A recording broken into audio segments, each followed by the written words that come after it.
حضرت سلیمان علیہ السلام اپنے تخت پہ بیٹھ کے فضا میں اڑ رہے تھے۔ آپ نے دیکھا کہ زمین پہ ایک سانپ آپ کے تخت کو حسرت کی نگاہ سے دیکھ رہا ہے۔ آپ نے فضا کو حکم دیا کہ تخت اس سانپ کے پاس لے کے چلے۔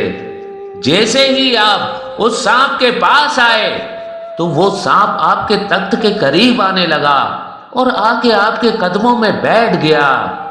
حضرت سلیمان علیہ السلام نے فرمایا، تو کیوں غم زدہ ہے؟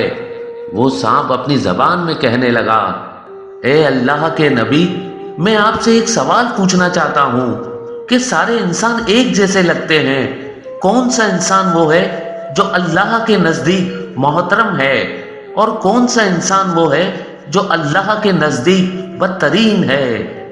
حضرت سلیمان علیہ السلام نے فرمایا، جو خود کو ان دو کاموں سے روکتا ہے تو وہ اللہ کے نزدیک محترم بن جاتا ہے، اور جو یہ دو کام کرتا ہے وہ اللہ کے نزدیک بدترین بن جاتا ہے۔ پہلا کام، جو تکبر سے دور رہے، اللہ کی تمام خلقت کے لیے اپنے وجود میں محبت اور امن کو قائم کرے۔ دوسرا کام کہ وہ طاقت رکھنے کے بعد بھی انتقام نہ لیتا ہو اور اللہ کی مخلوق کو اللہ کے لیے معاف کر دیتا ہو۔